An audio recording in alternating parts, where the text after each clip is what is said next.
Hey guys, welcome back to the channel. If you're new here, my name is Jaron Geyser, and today we are going over where bass go during the winter on your local rivers.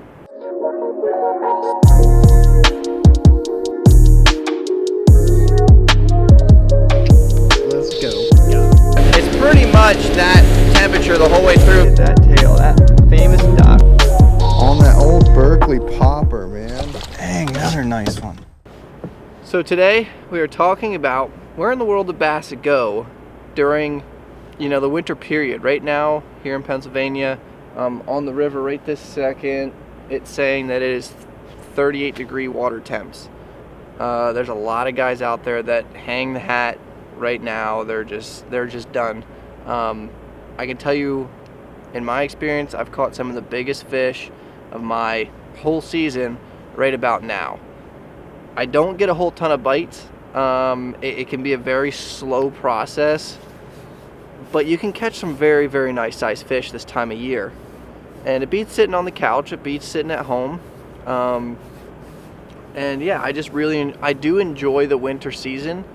It can be a little bit of a grind, but it can also have a whole lot of reward if you want to put the time in, if you want to bear through the cold and just tough it out. There can be some big fish to be caught this time of year, especially on my local body of water, the Susquehanna River.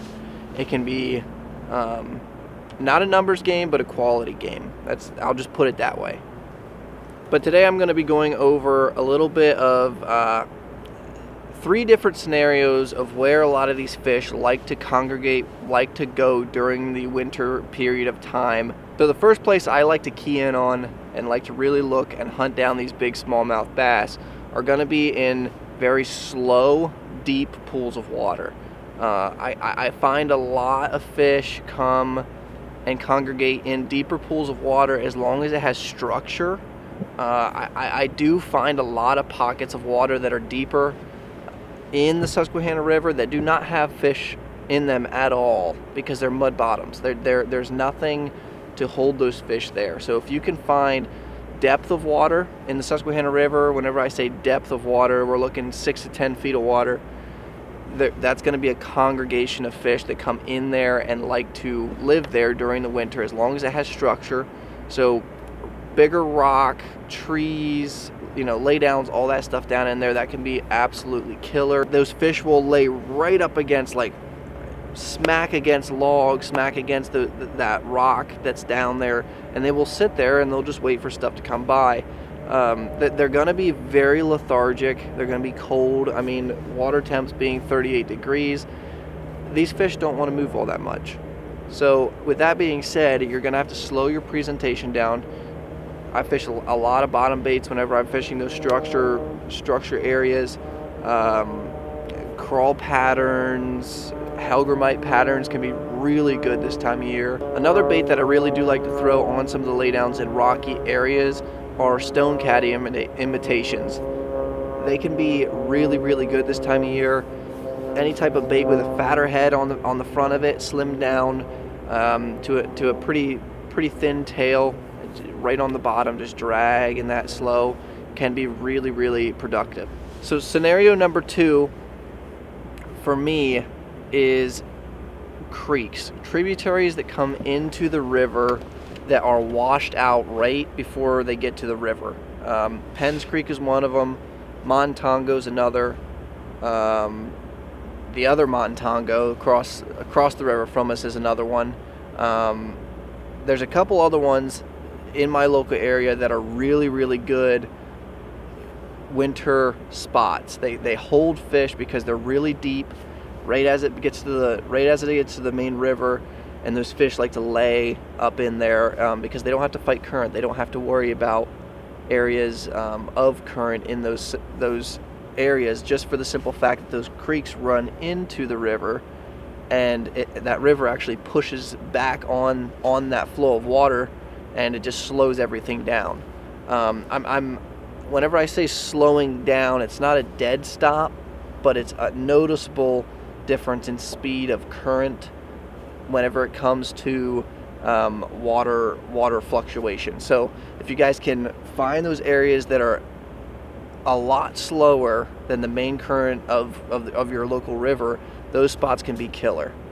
And number three would definitely be deeper pools of water, even in the main river. I would say in the Susquehanna River, we get these big rock bars that come across. When the water comes down, you can see these big rock shelves that come across.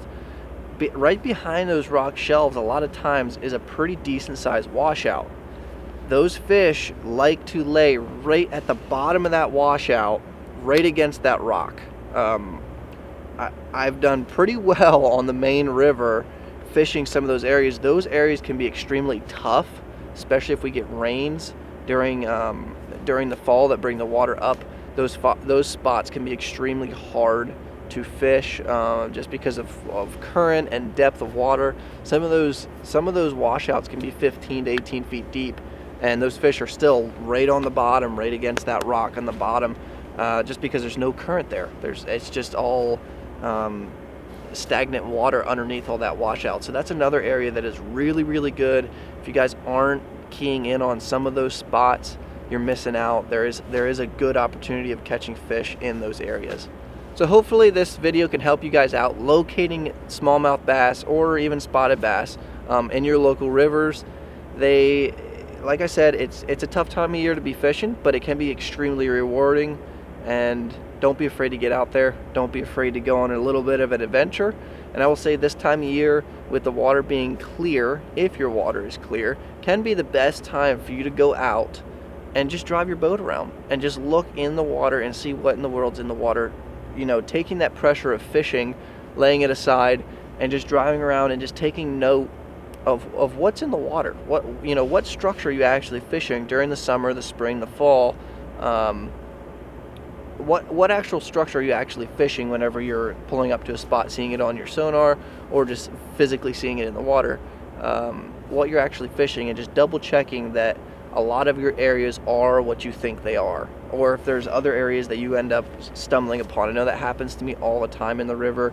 Whenever I'm buzzing up and down the river, I'll be like, oh, I didn't know it dipped from 4 to 6 feet here, and then I'll just buzz over there, especially during the winter, and sometimes there's fish just laying right on that edge, and bingo, you put your waypoints on. That's another spot to put in your back pocket. So don't be afraid to get out there. Make sure that you guys are being safe out there.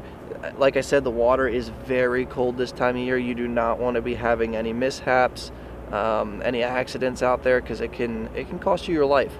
It is very cold. You get hypothermia extremely fast out here. So make sure you're being safe, and stay warm out there. It's going to be cold.